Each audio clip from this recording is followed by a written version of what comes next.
Listo, dale. Dale, perfecto. Bueno, buenas noches nuevamente, compañeros. ¿Cómo están todos? ¿Bien? Bueno, eh, hoy quisiera hablar menos.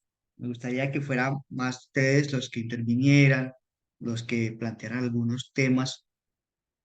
No sé si alcanzaron a ver a revisar las diapositivas que les compartí.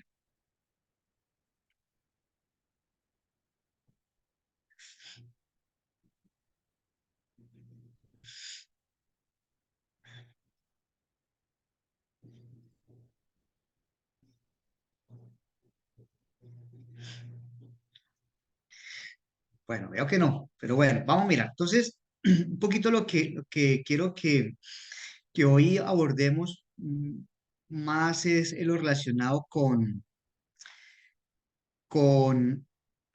ya viendo como el panorama, la evolución de las políticas educativas, el contexto de las reformas neoliberales, un poco vamos a mirar es, bien, hay unos impactos del neoliberalismo en la educación en América Latina, en Colombia, en relación con, eh, con los resultados educativos.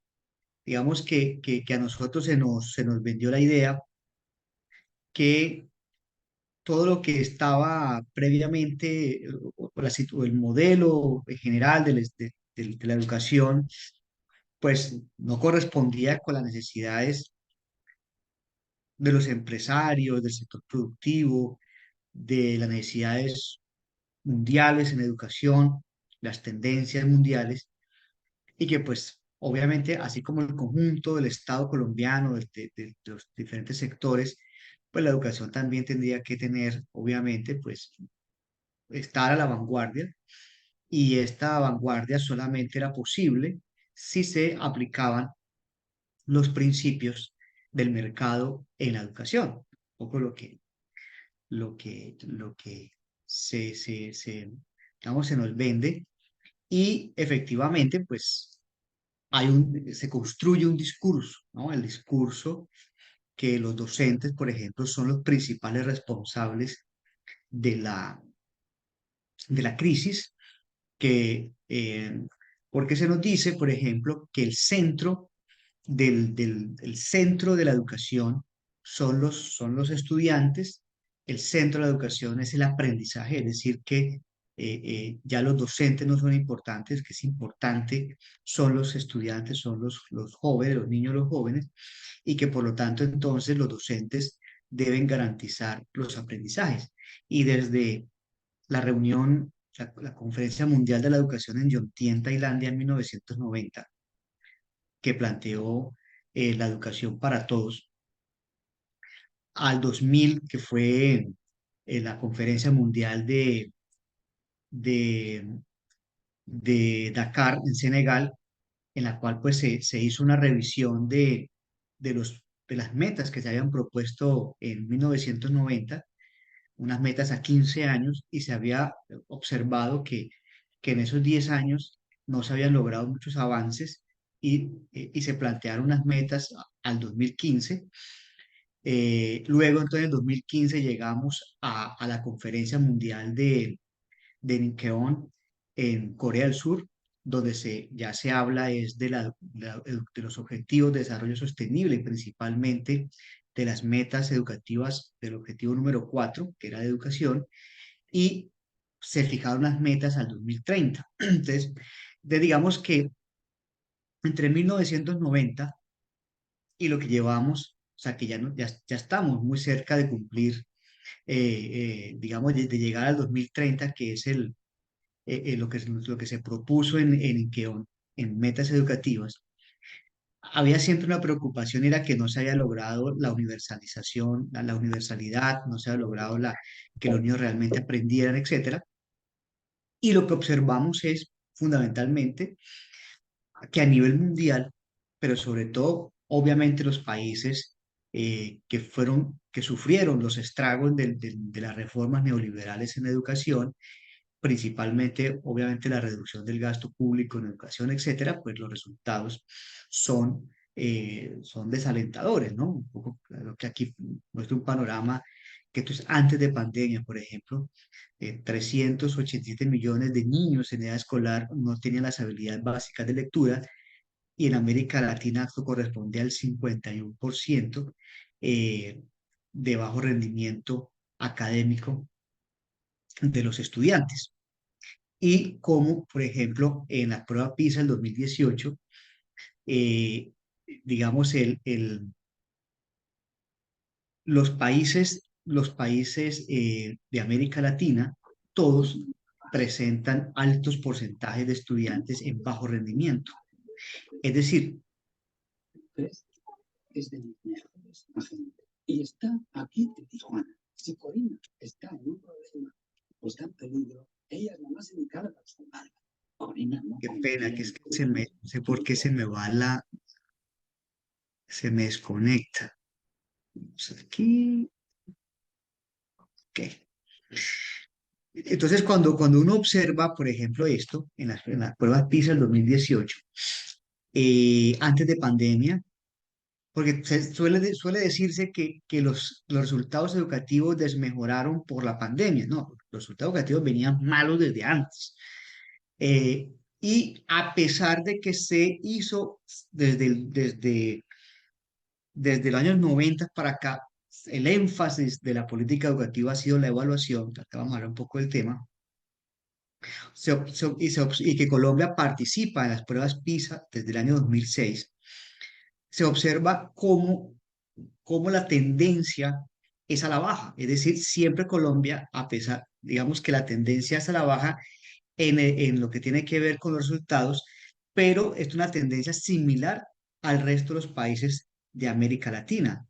Digamos, a excepción un poco de Chile, que le va un poco mejor que al resto, no quiere decir que esté mejor en general, sino que digamos que entre los malos es el menos malo, el que menos mal le va, pero si uno observa los resultados en Colombia, que corresponde al 62%, muy similar al resto, se observa que la tendencia es que le va mal a todo el mundo, públicos y privados, porque aquí en Colombia se dice es que la educación privada, pues los resultados son mejores, es decir, que los estudiantes obtienen mejores resultados en las evaluaciones y realmente no es cierto. De hecho, en el 2022, en las pruebas PISA del 2022, los resultados muestran que la tendencia es a nivelarse por lo bajo, es decir, que Colombia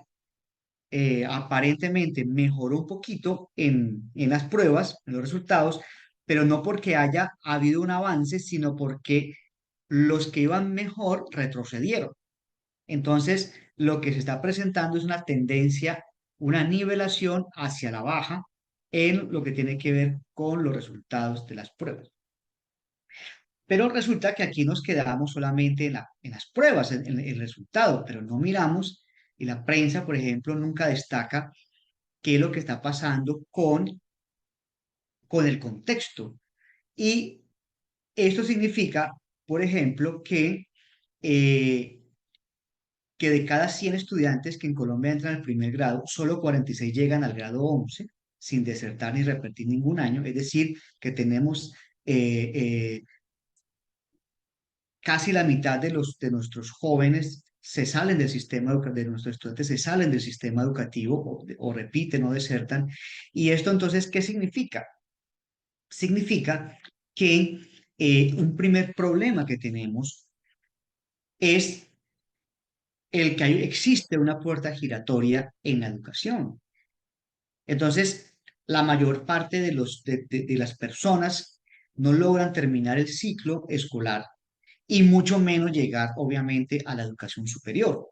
Entonces, un primer problema, un primer asunto que se tiene que mirar a la hora de analizar los resultados de las pruebas, tanto internas como externas, no son las pruebas como tal, sino, venga, ¿cuál es el contexto de, de educativo, la situación de los factores que están asociados a la educación, porque aquí lo que se tiende a decir es que la responsabilidad de los resultados está en manos de los docentes, es decir, son los docentes son los responsables, pero resulta que todas las investigaciones e incluso los estudios de la misma OCDE y de diferentes estudios de otras entidades demuestran que los resultados en las pruebas, sean pruebas PISA, pruebas saber, las diferentes pruebas, los resultados no están directamente relacionados con el accionar del docente.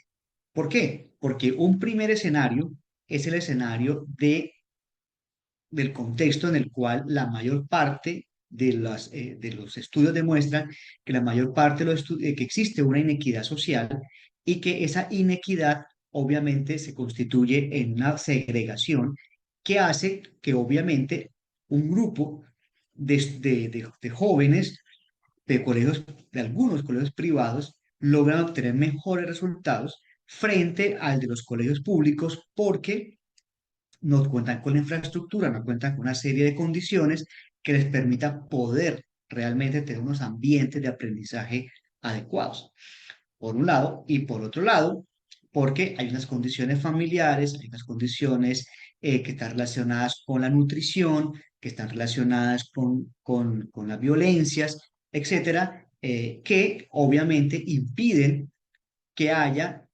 unos ambientes de aprendizaje adecuados y que el joven, la persona realmente esté en condición de estudiar. ¿Mm? Entonces, ese es un elemento fundamental. Pero también, pero también existe un factor diferenciador y tiene que ver sobre todo en lenguaje y en matemáticas, pero más que todo en lenguaje, es el contexto cultural de las familias en el cual las familias donde mejor, digamos, donde hay una alta expectativa hacia el estudiante, donde las mismas familias tienen un alto grado de escolaridad, pues tienen impactos positivos en los aprendizajes de los estudiantes. Entonces, digamos que hay un contexto familiar donde pues la mayoría de las familias colombianas pues son pobres, no cuentan con los recursos, no cuentan con la escolaridad suficiente, donde pues obviamente las familias trabajan, donde se viene el rebusque, donde los mismos jóvenes tienen que desertar del sistema educativo porque tienen que trabajar, etcétera, etcétera, pues obviamente que no existe un contexto familiar que sea obviamente adecuado al desarrollo de una serie de habilidades.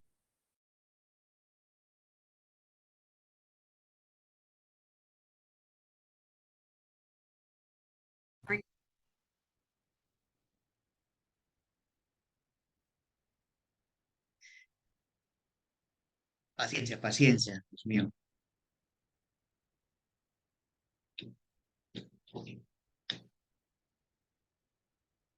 Qué pena, es que no sé por qué me saca siempre. Bueno, entonces, eso. Y otro elemento importante tiene que ver con el acceso a la educación preescolar. FECODE viene discutiendo desde hace 30 años atrás, desde la expedición de la Ley General de Educación, la necesidad de tener un preescolar de 3 años oficial, público, es decir, que los niños y las niñas en la etapa más importante del desarrollo, porque resulta que los estudios también demuestran que un niño, una niña que llega, que accede a un preescolar del más alto nivel, con profesionales idóneos, altamente cualificados, que resulta que los países más avanzados, donde hay mejores resultados en educación, pues los mejores profesores, los de mayor cualificación, los de mayor experiencia y los de mejores salarios son los que están en el nivel de preescolar. Cambio en Colombia son los de peor salario, los de peores ingresos, los de peor remuneración, los de peores condiciones laborales, los de menor formación son los que están en ese nivel educativo. Y ese nivel educativo se encuentra fundamentalmente en una serie de escenarios que no corresponden a un preescolar del más alto nivel. Digamos, la mayoría de nuestros niños y niñas acceden es a los CDIs, a los hogares de bienestar, de las madres comunitarias, a las distintas modalidades de atención a la primera infancia, pero que no corresponden realmente a un preescolar. Nuestros niños y niñas llegan a un grado que se llama el grado cero, que es como una transición, pero los 2 años anteriores, que son fundamentales porque estos niños llegan a los 5 años al sistema educativo, pero, pero los 2 años anteriores que son tan importantes, porque de los 3 a los 6 años es la etapa más importante donde se desarrollan todas las habilidades de pensamiento, las habilidades cognitivas, donde se desarrolla la psicomotricidad, donde se desarrollan las capacidades para el dominio de una segunda lengua, las competencias en STEM, en ciencias, tecnología, etcétera. Es decir, la etapa más importante de la primera, de una persona, de un ser humano, está en los 3 a los 6 años. Y resulta que esta etapa es la mayor parte de nuestros niños y niñas no la viven en unas instituciones donde estén acompañados de profesionales idóneos, es decir, de neuropsicólogos, de terapistas de lenguaje, fonoaudiólogos, etcétera, etcétera, etcétera. Entonces, ¿qué sucede? Que solamente un porcentaje muy pequeño de la población puede acceder a ese tipo de preescolar que obviamente pues tiene unos costos bastante altos. Y eso obviamente se constituye en un factor de segregación. Pero ¿y qué tiene que ver eso con las pruebas? Pues resulta que está demostrado que los 3 años de escolaridad en el preescolar significan un año de diferencia en los resultados de las pruebas. Es decir, que un niño que accede a los 3 años de preescolar tiene una ventaja de un año sobre aquel joven, cuando presenta a los 15 años la prueba PISA, tiene un año de diferencia en relación, digamos, de ventaja en relación con aquel que no pudo entrar al preescolar. Entonces, claro, por esa razón, sí, mucho antes de que habláramos de PISA y todo esto, FECODE ha venido insistiendo en la necesidad de que se cumpla lo señalado en la Ley General de Educación de contar con un preescolar de 3 años público. Bueno, ¿qué pasó entonces en el proyecto de reforma educativa, el proyecto este de ley estatutaria? Pues que digamos que inicialmente lo que se había propuesto era incluirlo para, obviamente, garantizar el cumplimiento de esa deuda histórica que se tiene con la niñez, con la educación en Colombia. Pero resulta que metieron un mico en el cual obviamente se iba a quedar como ley estatutaria la entrega de ese nivel a los escenarios actuales que obviamente pues no tienen nada que ver con lo que FECODE había señalado. Entonces, digamos que se constituye obviamente un retroceso, una afrenta. Afortunadamente, pues este proyecto de ley fue retirado porque este es un elemento fundamental y no hacerlo pues era nefasto. Entonces, yo quería digamos un poco como eso, señalar un poco ese tema. Entonces, ¿qué es lo que nos dice, digamos, qué es lo que nos decía o lo que nos ha presentado, grosso modo, el Gustavo Petro en relación con una política educativa? Lo primero, obviamente, es que la educación en Colombia sea pública, ¿cierto? Desde el preescolar hasta la educación superior, gratuita y universal. Pero este es un principio realmente liberal.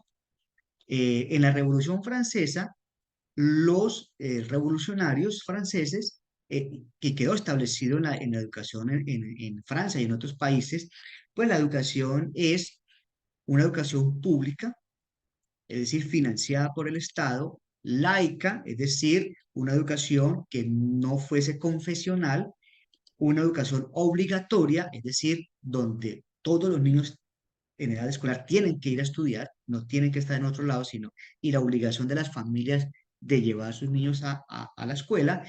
Y tres, que sea universal, es decir, que vaya, que acceda, todas las personas accedan sin condición alguna. Este es un principio de la burguesía, es un principio liberal, esto no es un principio marxista, un principio liberal. ¿Por qué? como lo señalábamos en la sesión pasada, pues, porque la educación juega un papel fundamental en el desarrollo de las fuerzas productivas de unos países en que están en incesante competencia a nivel mundial y una incesante revolución de esas fuerzas productivas. Entonces, en ese orden de ideas, pues obviamente se requiere una educación que esté estrechamente relacionada con ese nivel de desarrollo. O sea, no tendría sentido un país como China, como Israel, como Estados Unidos, Alemania, Francia, compitiendo a nivel mundial, en la geopolítica mundial, un desarrollo constante de la ciencia, la tecnología, de la innovación, es un uso intensivo del conocimiento, con un sistema educativo obsoleto, como el de nosotros, por ejemplo. Entonces, es decir, pues obviamente un país que se rezague en educación es un país que no tiene las posibilidades de estar a la vanguardia del desarrollo incesante de estas fuerzas productivas. Ese es un tema que no es del marxismo, vuelvo le digo, es un tema capitalista de la burguesía. Obviamente coincidimos en ello, ¿sí? Coincidimos en ello porque Marx lo analizó en el Capital y obviamente nosotros coincidimos en que efectivamente se necesita una educación que corresponda con con esas necesidades. Y obviamente eso implica que el diseño de la política educativa pues sea un diseño soberano, es decir, que sea un diseño basado en las necesidades reales de la sociedad colombiana y obviamente no una política educativa que esté base en los intereses de un sector o de un sector de la población, de clase o de un sector o de un país extranjero. Entonces, en ese orden de ideas, pues si nosotros queremos realmente estar a la vanguardia y como lo quedó demostrado en la pandemia, donde el rezago nuestro en ciencia, tecnología e innovación, obviamente en lo que tiene que ver con la producción de insumos médicos, etcétera, pues nos demuestra la necesidad de que nuestro sistema educativo esté, digamos, tenga una transformación, pero para ello se necesita, obviamente, del Estado que jalone ese proceso. Esto no es un tema que lo vayan a hacer los privados, ¿sí? El otro elemento es que la educación gratuita debe ser un derecho, ¿cierto? Y por lo tanto, no puede ser, o sea, es un derecho, ¿por qué? Porque el acceso a la educación no puede estar limitado a las capacidades financieras de las personas, sino a sus capacidades académicas.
Latica, qué pena, ¿me puedes habilitar para compartir?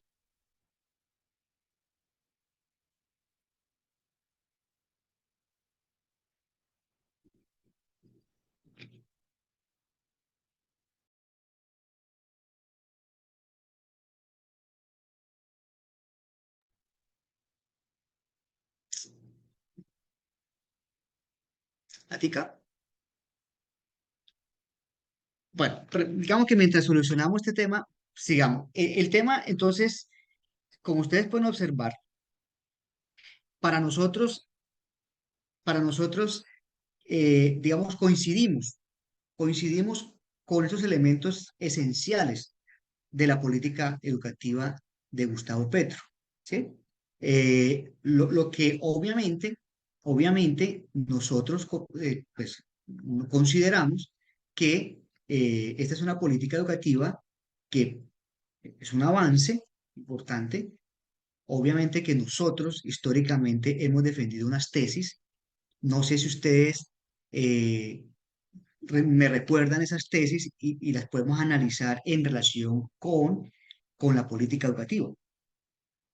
No sé quién se anima a contextualizar un poco acerca de las tesis de la educación que el partido ha manejado.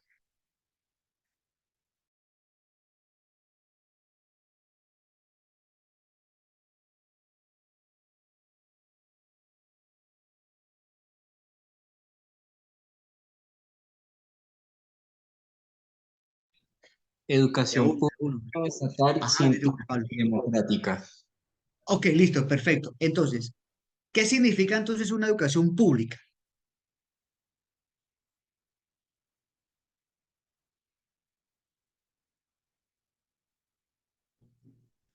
¿Qué significa una educación pública?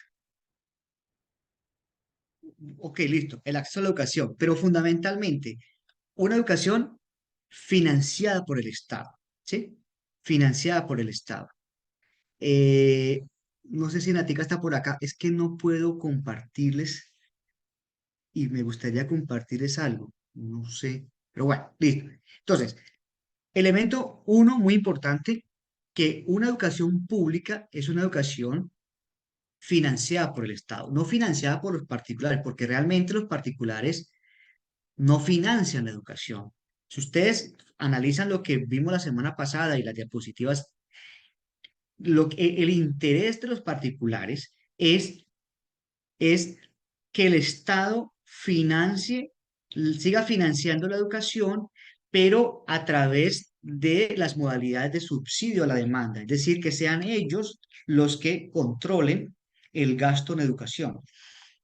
En ese orden de ideas, la tendencia del mundo, la tendencia mundial, es a que en general la educación es pública, salvo algunos países donde la inversión en educación, o sea, donde la participación de la educación privada es alta, caso de Estados Unidos, por ejemplo, caso de Países Bajos, caso del Reino Unido, algunos países donde efectivamente ha avanzado muchísimo el gasto en educación privada y la educación privada ha aumentado, pero la mayor parte de estos países, esa educación privada no es a través de instituciones privadas, sino a través de instituciones públicas construidas por el Estado y financiadas por el Estado, pero administradas por los privados, lo que en Colombia llamamos los colegios en concesión, y los famosos vouchers o bonos educativos,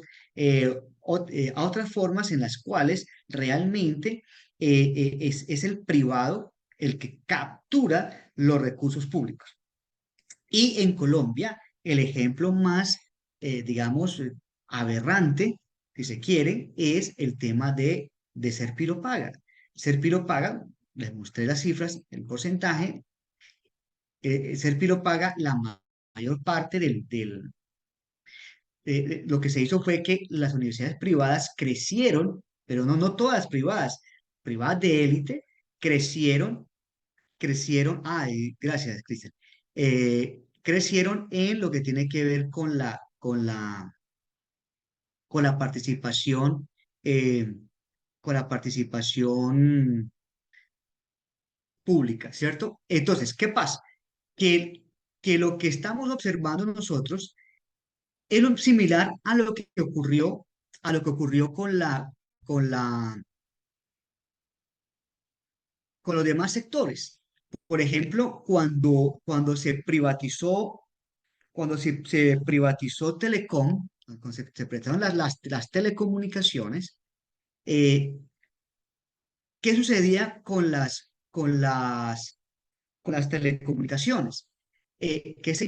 Supuestamente en las telecomunicaciones los particulares que entraban a manejar esas telecomunicaciones iban a hacer inversiones en el sector privado, el sector, perdón, social, el sector rural, el sector más vulnerable, y resulta que hasta la fecha la mayor parte de las zonas rurales de Colombia no cuentan con, no cuentan con el acceso a la... Espera un segundo. Partida. Acá, esto aquí. Me está dejando.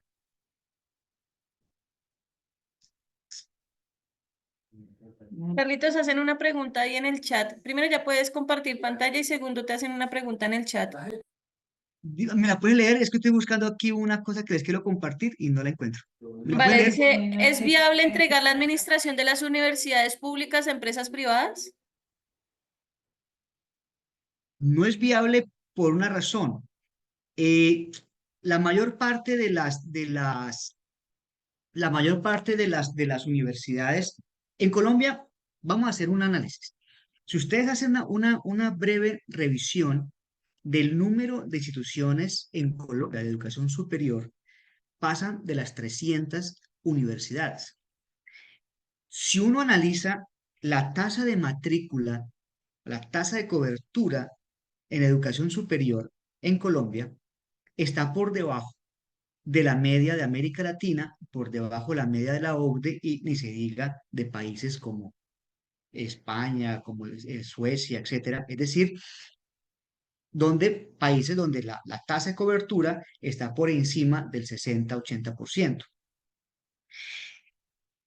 Si uno hace esa relación, lo primero que uno tendría que mirar es cómo en Colombia las universidades privadas hay una gran cantidad de instituciones y por qué razón, a pesar de que hay una proliferación de universidades, las tasas de matrícula en Colombia son tan bajas, por un lado. Y por otro lado, cómo las mismas universidades están concentradas en las grandes ciudades. Les coloco un ejemplo. La mayor parte de las universidades en Cundinamarca, ¿dónde están? En Bogotá, ¿cierto? Pero ¿cuántas universidades o cuál la cobertura en educación superior, por ejemplo, en Puerto Salgar, Cundinamarca, en Caparrapí, en Pacho, Cundinamarca? Sí, la mayor parte de la, del acceso de la matrícula de educación superior en Cundinamarca está en Bogotá y en la Sabana, fundamentalmente. El resto del departamento de Cundinamarca, las tasas de cobertura caen y las tasas de tránsito inmediato a la educación superior son bajas. Bueno, ni se diga, por ejemplo, donde yo vivo, aquí en Barranquilla, en la cual la mayor parte de la matrícula está concentrada en Barranquilla y Puerto Colombia. El resto del departamento, siendo un departamento pequeño, el departamento del Atlántico, hay municipios con tasa de cobertura cero y tasa de tránsito inmediato a la educación superior cero. Entonces, cuando uno hace análisis, uno dice, bueno, ¿y entonces por qué razón estas universidades que crecieron tanto en la época de ser Piropaga, que recibieron tantos recursos, qué hicieron con esa plata? Pues construyeron edificios, se fortalecieron financieramente, pero realmente no hubo un avance de estas universidades a resolver las necesidades de acceso a la educación superior de las personas que viven en provincia. En ese orden de ideas, lo que está demostrado es que a pesar de existir un mercado educativo, es decir, de que ha crecido la demanda de instituciones educativas, ha crecido y es cada día más rentable tener universidades, esto no ha impactado realmente en lograr mejorar las tasas de cobertura en educación superior. Entonces, en ese orden de ideas, el primer argumento de la respuesta es ese. Las universidades privadas o el manejo privado de la educación superior no ha resuelto, ¿cierto? Las necesidades de acceso a la educación superior y las tasas de cobertura siguen siendo bajas por un lado. Y están concentradas en las grandes ciudades donde obviamente hay una mayor rentabilidad porque pues hay un mercado allí. Bien. En segundo lugar, en lo que tiene que ver con las inversiones en investigación, la mayor parte de las universidades colombianas privadas son universidades profesionalizantes. ¿Qué significa eso? Universidades que solamente se dedican a formar profesionales, pero no a la investigación y no al desarrollo de ciencia y tecnología que impacte socialmente o que impacte económicamente, es decir, que impacte, que genere soluciones tanto a la sociedad como al sector productivo. Cuando uno analiza los informes de las universidades por publicaciones, por grupos de investigación, etcétera, pues está, salvo unas cuantas privadas, muy poquitas realmente, la mayor parte de las universidades líderes en investigación en Colombia, en generación de ciencia y tecnología, están en manos de las universidades públicas. Cristian.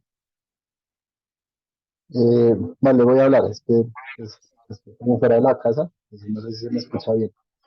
Eh, Respecto a lo que hablas de la ciencia, de la tecnología y la investigación, pues no sé si me corriges, para la acreditación de alta calidad, eso es un requisito, que la universidad o las universidades que se presentan a la acreditación de alta calidad, pues tengan como tal un desarrollo en trabajos de investigación y demás. En ese sentido, creo que las privadas también pues le apuestan a eso, más que por el interés que se tenga de elaborar investigaciones y demás, sino de poder conservar pues el estatus de alta calidad, que en últimas pues eso pesa, ¿sí? Es decir, uno que quiere egresar de una universidad o de un programa acreditado en alta calidad, pues hay como que una connotación importante. Entonces, respecto a eso. Y digamos que la primera pregunta que te hacía respecto pues a qué tan viable es entregar la administración a los privados de la universidad pública, es por las falencias administrativas que tiene toda la universidad pública en Colombia, llámese cual se llame, hay un problema serio de administración. Entonces uno dice como, vale, uno entiende cuál es el objetivo de la universidad pública, pero tampoco como que la administración busca maximizar, mentiras, pues en la búsqueda de maximizar pues estos recursos, disminuye o resta un poco la calidad académica. Pero, pues no sé si comparamos con otros ejercicios de universidades que han podido tener una cobertura más amplia en los territorios, que pues igual queda vacío porque pues nada, de nada sirve que la universidad privada llegue al Chocó si no tienen cómo pagar el semestre. Pero pues tienen como que esa ventaja o esa estrategia empresarial de si quieren llegar a cualquier extremo del país lo pueden hacer, porque pues tienen un componente o un mejor manejo administrativo. Por eso lo decía, como sea, yo comprendo que no es así, pero pues también sobre la tesis neoliberal hablamos de pues que la administración, o sea, los mejores administradores son los privados, por lo tanto, el sector público pues no debe como tal meterse en la administración, pero como que de pronto, no sé, algunas circunstancias le da la razón de que pues efectivamente el Estado es un mal administrador en ciertos puntos, en el sentido de que no sé, también la misma contexto democrático entre las universidades da paso a que pues realmente la universidad sea una vaina para poner cuotas políticas, amiguismos, la contratación con mi amigo profesor y demás, y no se haga un ejercicio administrativo real. Por lo tanto, pues de una u otra forma se desvirtúe la calidad académica y la accesibilidad pues para todos y todas. Bueno, Cristian, frente a lo que tú señalas, hay varios elementos importantes. El primero de ellos es que, si bien es cierto, muchas universidades han enfrentado situaciones de crisis por, digamos, por ejemplo, la asignación de rector, etcétera, y se han presentado situaciones, digamos, de malos manejos, si se puede decir. Cuando uno analiza el panorama general de las universidades públicas en Colombia, empezando en primer lugar, como señalábamos hace 8 días, que el presupuesto de las universidades públicas sigue siendo el mismo de hace 30 años. Es decir, recuerden ustedes que la Ley 30 de 1992 estableció una base presupuestal, la cual quedó indexada, es decir, se sigue siendo la misma de ese momento, lo único es que se ha actualizado a pesos constantes. ¿Qué pasa? Que las condiciones de las universidades públicas hace 30 años atrás, en infraestructura, en dotación, en incorporación de recursos tecnológicos, en incorporación de docentes, en la cualificación de esos docentes, porque hace 30 años la mayor parte de los docentes eran profesionales, hoy, pues, por las mismas necesidades de la formación, pues son magíster, doctores o postdoctores, el desarrollo de los grupos de investigación, el desarrollo de laboratorios de investigación, etcétera. Es decir, toda una serie de inversiones que las universidades han tenido que hacer para, obviamente, estar a la vanguardia y no solamente estar a la vanguardia, sino liderar. Como le venía diciendo ahorita, cuando uno analiza el top de las 10 o 20 primeras universidades colombianas, pues salvo unas privadas, el resto son públicas. La Nacional, la de Antioquia, la del Valle, la UIS, que digamos que son las punteras en investigación, grupos de investigación, etcétera. Entonces, cuando uno hace esa comparación de tener unos problemas financieros ocasionados por la Ley 30 que estableció una base presupuestal que no crece, sino que se mantiene indexada. Pues uno observa es que es todo lo contrario, o sea, que las universidades han tenido una mayor eficiencia, un manejo muy eficiente de unos escasos recursos frente a las necesidades cambiantes de la educación y obviamente, pues las universidades de hace 30 años son muy diferentes y por lo tanto entonces observamos es que a pesar de la dificultad, a pesar de la asfixia presupuestal, a pesar de incluso situaciones extra universitarias, por ejemplo, como fallos judiciales, sentencias de las cortes que le han exigido a las universidades, digamos, generar otro tipo digamos, de gastos relacionados con el cumplimiento de responsabilidades legales, prestacionales, etcétera, con los docentes y con funcionarios y trabajadores, pues observamos es que hay un manejo muy eficiente de esos recursos. Esto no significa que no estén exentas de situaciones, problemas, pero si hacemos ese análisis, ese comparativo, y si hacemos el comparativo con las universidades privadas, en las cuales la mayor parte de esas universidades lo que han hecho es crecer en lo que tiene que ver con edificios, con planta física, etcétera, pero no han crecido realmente en investigación, en generar nuevos conocimientos, en generar soluciones a las necesidades reales de la población colombiana, pues, y que están supeditadas a los recursos que lleguen del presupuesto público. Miren, por ejemplo, muchas universidades privadas que se beneficiaron grandemente del programa Servilo Paga, hoy están en crisis.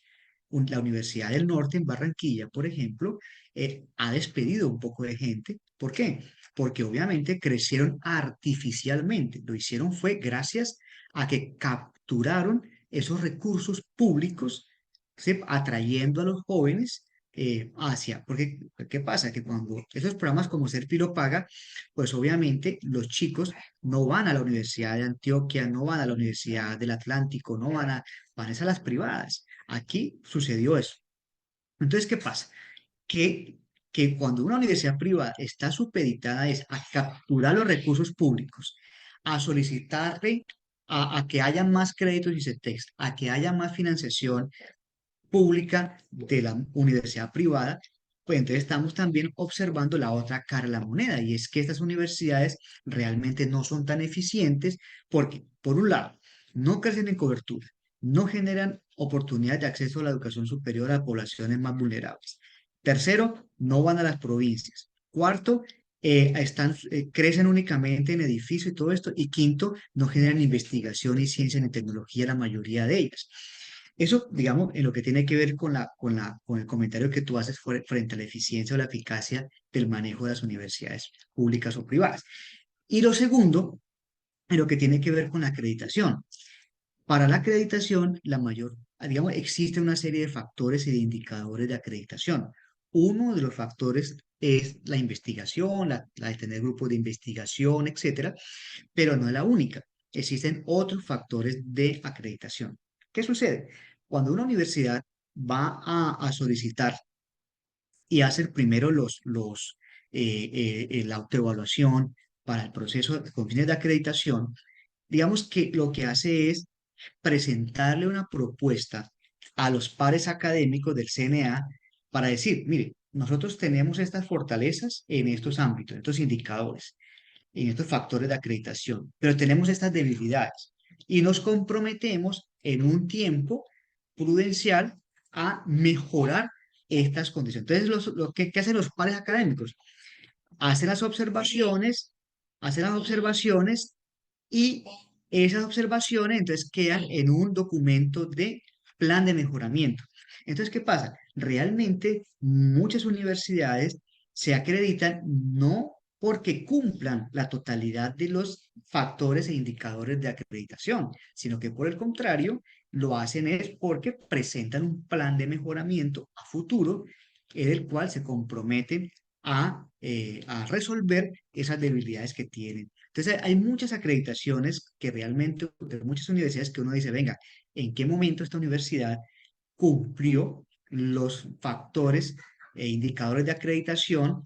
Porque esta universidad realmente, históricamente, pues no tiene esas condiciones para ello. Entonces, digamos que ahí también hay un poco, mucho también de la gestión, del lobby, de las relaciones, porque pues hay muchas universidades privadas que obviamente pues tienen digamos que tienen unos equipos que se dedican a eso.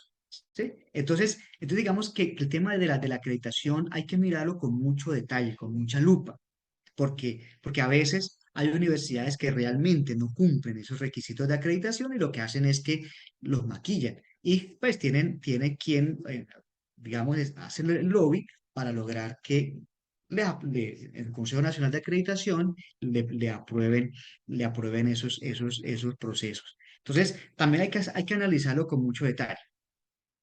Pero digamos que lo fundamental es analizar esto. Hombre, ¿cómo es que realmente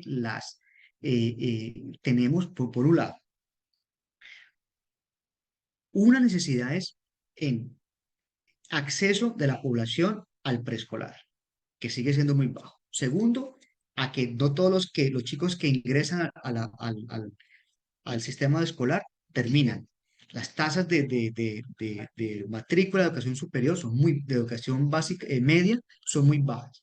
Y en tercer lugar, de los poquitos que pasan, que terminan, que es bachilleres, no todos logran ingresar. Es decir, que si uno hace el análisis de de la gente que entra a grado cero, a la gente que entra a la educación superior, las tasas son más bajas de lo que nos muestran las estadísticas. Eso, digamos, es un tema que nosotros tenemos que analizar.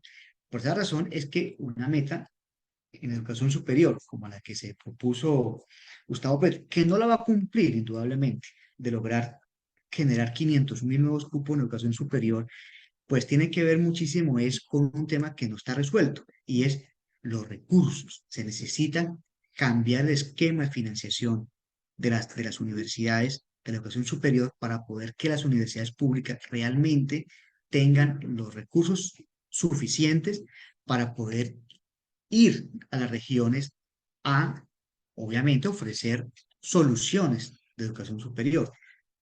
Por ejemplo, hay muchas zonas del país donde no hay acceso a la educación superior, donde no hay ni siquiera universidades. Entonces, ¿cómo se resuelve eso? Con plata. Se necesitan los recursos para ello. Y se necesita, obviamente, generar unas necesidades, también unas ofertas educativas que realmente estén acorde con las necesidades de la población, ¿sí? Y con las necesidades del desarrollo regional y con las necesidades del desarrollo en general del país. Sobre todo porque estamos en un escenario donde se necesita realmente un mayor énfasis en ciertas disciplinas del conocimiento que jalonen, ¿cierto? Estos procesos de transición energética, etcétera, que pues se requieren y obviamente se requiere la formación de unos profesionales. Si un país que como Colombia necesita industrializarse y generar esos procesos de industrialización en sectores estratégicos, pues requiere obviamente unos profesionales que estén a la vanguardia. Es por esa razón que hace unos años atrás hubo un rector, Marco Palacio, rector de la Nacional, que decía que en la Universidad Nacional estaban formando a un profesional que el país no requería. Y obviamente el análisis que él hacía era ese. Hombre, si la mayor parte de la población en Colombia se dedica al rebusque y no hay un uso intensivo de conocimiento en el sector productivo, porque la mayor parte del sector productivo colombiano no requiere mano de obra altamente calificada, eh, sobre todo el sector extractivo.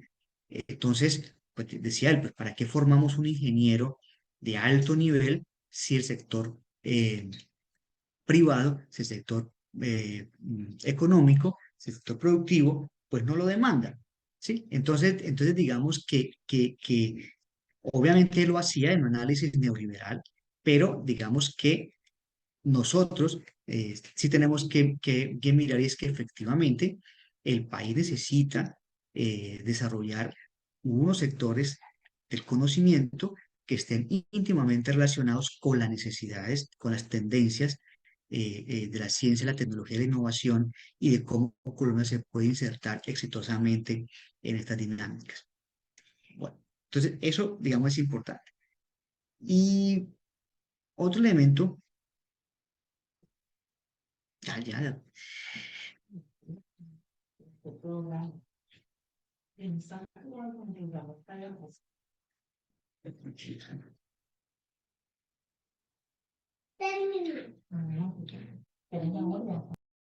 Discúlpeme un segundo, ya un segundo.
Bien, qué pena que tocó cambiar de lugar. Bueno, entonces estábamos hablando de una política pública, ¿cierto? De una educación pública. Hablábamos también de una educación científica, ¿cierto? Que era la segunda tesis de la educación de la U. Entonces, ¿qué significa una educación científica?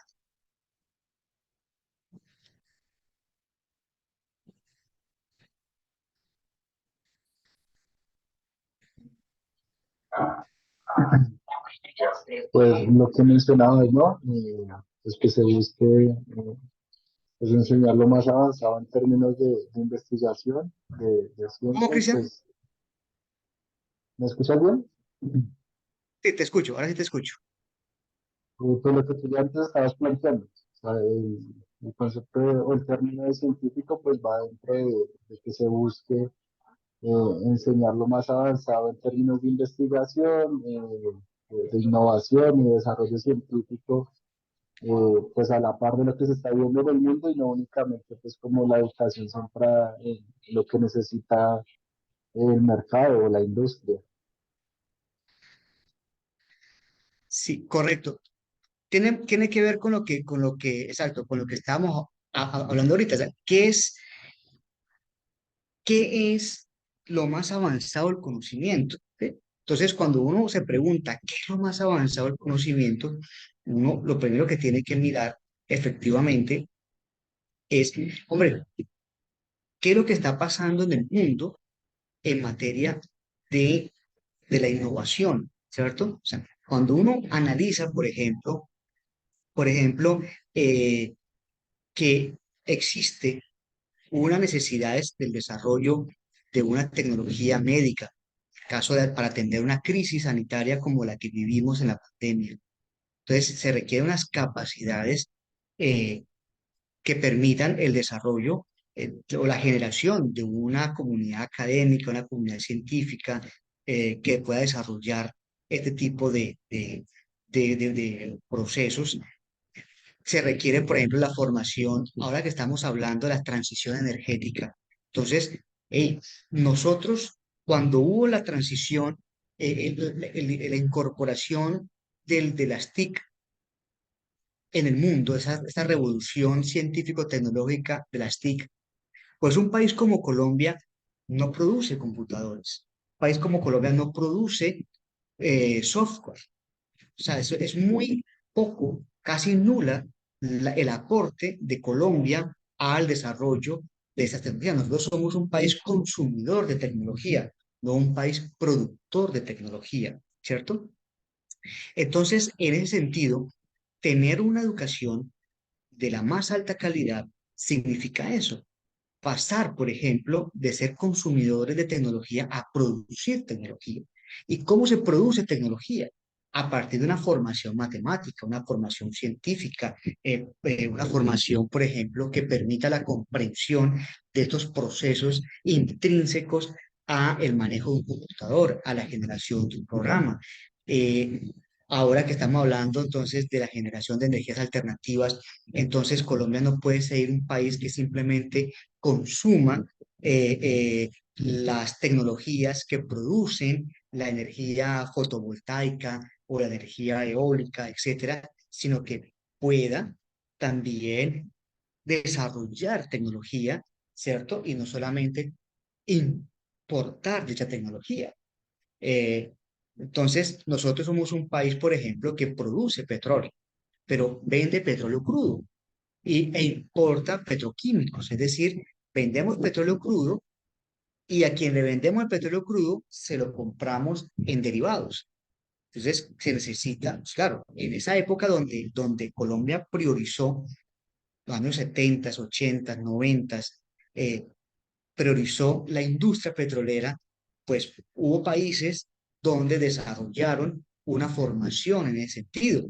Colombia intentó hacerlo con el Instituto Colombiano de Petróleo, que estaba en Bucaramanga, asociado a la Universidad Industrial de Santander, ¿cierto?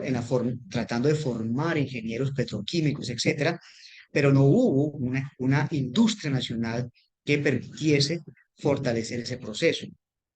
Entonces, ahora estamos hablando de producir vehículos eléctricos, pero no podemos ser un país que simplemente se dedica a ensamblar vehículos eléctricos.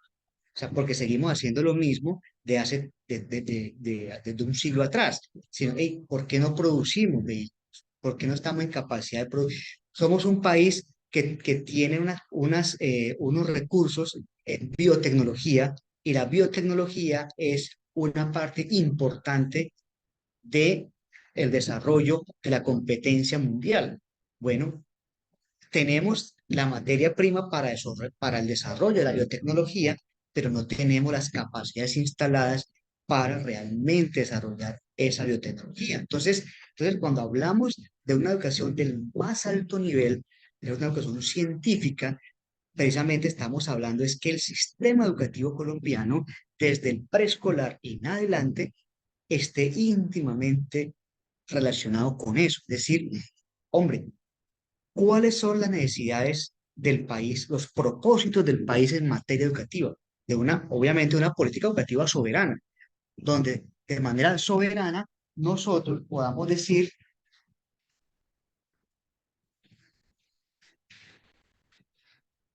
de manera soberana nosotros decidamos cuál es el rumbo, ¿cierto? Las necesidades educativas, hacia dónde debe apuntar la educación en Colombia de acuerdo con unas necesidades reales de nación con el desarrollo, es decir, hacia dónde apunta nuestra industria nacional, etcétera. Entonces, ¿qué fue lo que hizo Finlandia? Cuando uno analiza la reforma educativa de Finlandia, que es tan famosa, tan comentada, pues básicamente es eso. Los finlandeses lo que hicieron fue un análisis de su situación geopolítica. O sea, bueno, somos un país que está en medio de la Unión Soviética en ese momento y en medio de Suecia. Somos un país fundamentalmente agrícola que vive es de la agricultura, de la ganadería, etcétera. Somos un país que siempre está en constante peligro de ser invadido. Somos un país entonces, a partir de un análisis como nación, de cuál fue su proyecto de nación, qué querían ser los finlandeses en 30, 50 años, es que desarrollaron una reforma educativa que estuviese ligada a, a esas necesidades educativas. Por lo tanto, fue una reforma soberana en relación con las necesidades del pueblo finlandés en materia de desarrollo económico. Y en ese sentido, entonces, su política educativa, toda su reforma educativa giró en torno a resolver ese problema. Y los demás países, pues ni se diga. Entonces, obviamente, cuando nosotros decimos una educación científica, tiene que ser precisamente íntimamente relacionada con una definición soberana de nuestra política económica y nuestra política social y nuestra política, obviamente, educativa con ello. Eso significa entonces que nosotros debemos dejar de formar en humanidades. Por el contrario, ni en arte, ni en humanidad, todas las esferas del conocimiento deben ser desarrolladas, ¿cierto? Porque también, digamos, hay voces que dicen que entonces debemos dejar de educar en filosofía, en humanidades, en artes, porque no son, digamos, importantes en relación con otras áreas del conocimiento que sí lo son porque el énfasis es en las ingenierías, etcétera. No podemos nosotros tampoco dejar de plantearse. Pero eso también nos separan de algunas voces que señalan que el papel de la educación es ser la conciencia crítica, o sea, de la universidad, ser la conciencia crítica de la nación. Bueno, nosotros no nos quedamos en eso. Es decir, para nosotros no sirve que la universidad se dedique solamente a hacer la conciencia crítica. Para nosotros no, es decir, no tiene sentido, ¿cierto?, que reduzcamos la universidad a hacer una conciencia crítica. No, no, no. O sea, de nada nos sirve una universidad que sea conciencia crítica, pero que no aporte al desarrollo. Ese es un tema muy importante. Y finalmente, una educación, la tercera tesis, ¿cuál es?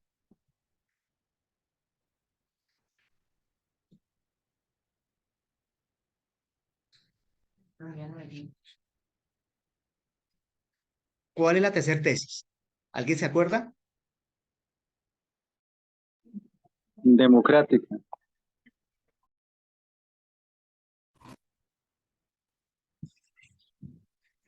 ¿Alguien se acuerda cuál es la tercera tesis? Un compañero decía democrática, o bueno, la democracia. Educación pública, estatal, científica y democrática. O sea, ¿te quieres comer quemado?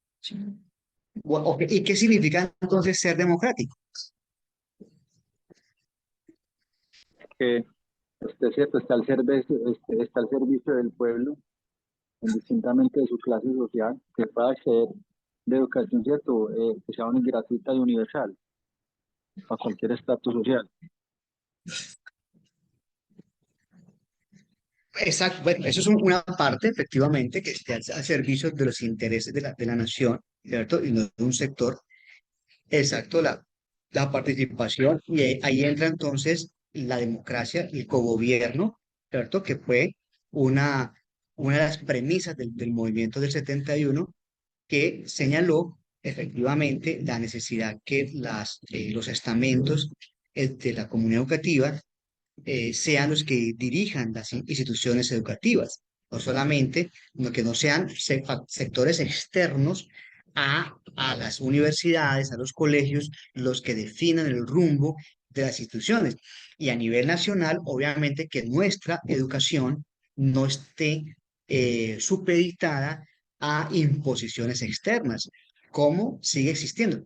Que de hecho, todavía, si ustedes analizan entre el discurso de Gustavo Petro y lo que hace el Ministerio de Educación Nacional, realmente seguimos aplicando lo que nos dicen de afuera. O sea, ustedes analizan, no existe realmente o sea, ustedes hacen un análisis del plan de desarrollo del ministerio, de lo que viene desarrollando el Ministerio de Educación en política educativa, pues sigue siendo lo mismo, sigue siendo énfasis en la jornada única, énfasis en la evaluación, o sea, en el mismo discurso que nos plantea el Banco Mundial, que nos plantea el Banco Interamericano de Desarrollo, que nos plantea la UNESCO, ¿sí? Entonces, ¿por qué? Porque todavía, a pesar de tener un gobierno alternativo, pues realmente el Ministerio de Educación Nacional, que es la cabeza de la política educativa en Colombia,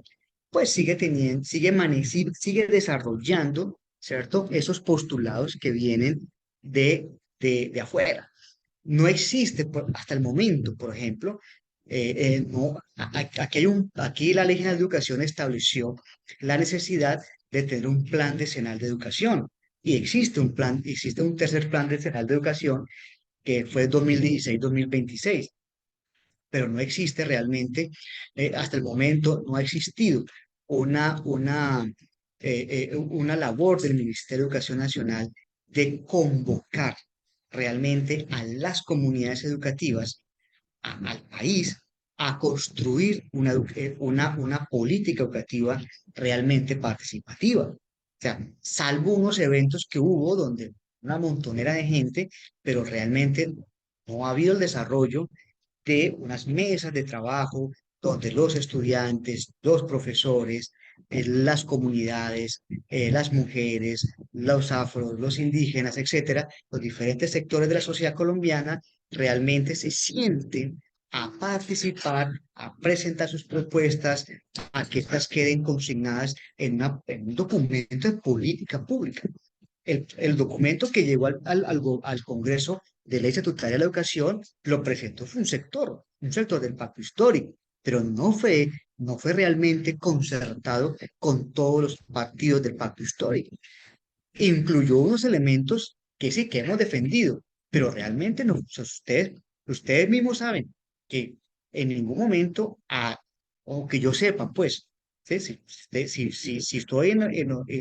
si no estoy en lo correcto, me corrigen, pero hasta donde yo sé, no llamaron a los partidos y movimientos y sectores que hacen parte del pacto histórico, así, venga, vamos a construir conjuntamente la propuesta de reforma educativa que vamos a presentar al Congreso. Eso lo presentó un sector, ¿sí? Y lo lideró un sector del partido, que de hecho, si ustedes analizan el papel en general de la bancada parlamentaria del pacto histórico en la discusión y trámite de esta ley estatutaria de educación, fue nefasta. O sea, no hubo coordinación, no hubo unificación de criterios, se incorporaron elementos neoliberales, se dejaron meter los dedos en la boca desde el mismo ministerio, de la misma ministra que no sabe de educación, ¿no? Se da cuenta que esa ministra no sabe de educación, ¿sí? No hay un liderazgo realmente en el ministerio, no hay un liderazgo en el Congreso de un sector en educación, y por lo tanto entonces el desarrollo de una política educativa realmente democrática no existe, no se ha dado todavía, a pesar de que estamos en un gobierno alternativo. Entonces, en ese orden de ideas, sí hay una deuda y es necesario corregir esa deuda.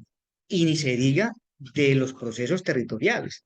Entonces, digamos que ahí es donde nosotros tenemos que realmente analizar, ¿sí? Que una cosa son los planteamientos generales, pero otra cosa ya es el aterrizaje como tal en la construcción de la política educativa. ¿Eh? Entonces, por ejemplo, ahorita ¿qué va a pasar? O sea, es decir, en la nueva legislatura se va a presentar el mismo proyecto de ley estatutaria, va a haber correcciones, se va a modificar, va a haber realmente apertura de la sociedad, porque para poder construir una política educativa realmente democrática que sea soberana, pues tiene que haber participación de todos los sectores, y hasta el momento no lo ha habido, no lo ha habido. ¿Eh? Entonces, o no sé si haya habido un espacio donde no me enteré de que hubo participación de todos los sectores de nosotros.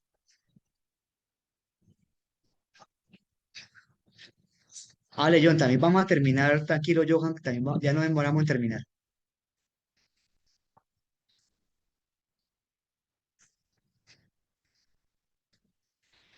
Pues, entonces, ya hemos analizado las tres tesis. Entonces, la pregunta es, frente a lo que hemos visto, frente a la situación de la educación, frente a las necesidades de la educación en Colombia y al contexto en el cual estamos, ¿siguen o no siguen vigentes las tesis que hemos planteado, que históricamente hemos planteado?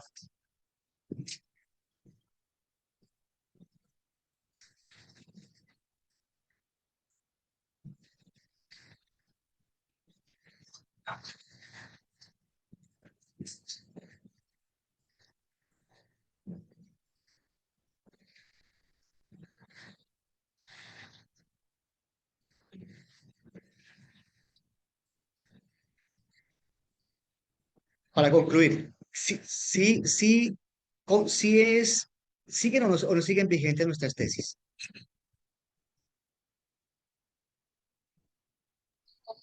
Siguen vigentes.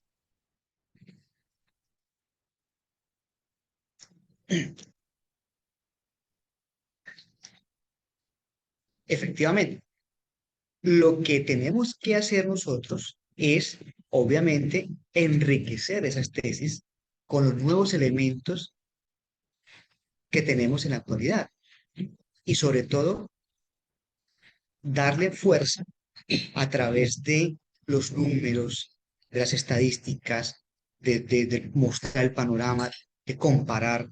Entonces, en ese sentido es muy importante que nosotros podamos, en los escenarios donde nos encontremos, que tengamos la posibilidad de discutirlo, de sentarlo, pues obviamente de señalar la necesidad de que estas tesis sigan obviamente presentes en los diferentes espacios, obviamente enriquecidas, contextualizadas, para que obviamente tengan esa fuerza argumentativa que se necesita, ¿no? Entonces, con eso yo quería finalizar, digamos, la necesidad de nosotros como organización de poder, digamos, sentir que efectivamente lo que nosotros planteamos sigue siendo válido y no solamente válido, sino más necesario hoy que nunca. ¿M?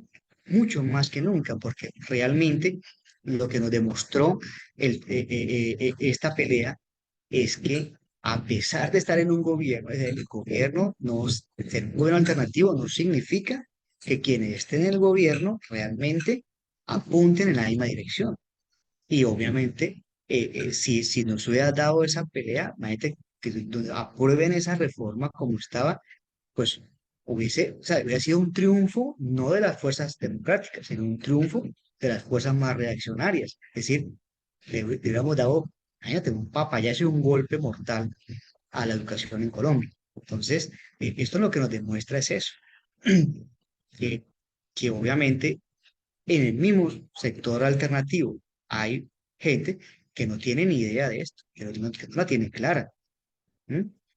Que obviamente hay sectores oportunistas que están adentro, pero en general hay mucha gente que no tiene claro el tema y hay que seguir insistiendo en ello, en todos los escenarios donde nosotros podamos estar. Bueno, compañeros, no sé si hasta aquí está todo bien, alguna pregunta, algún comentario, una duda.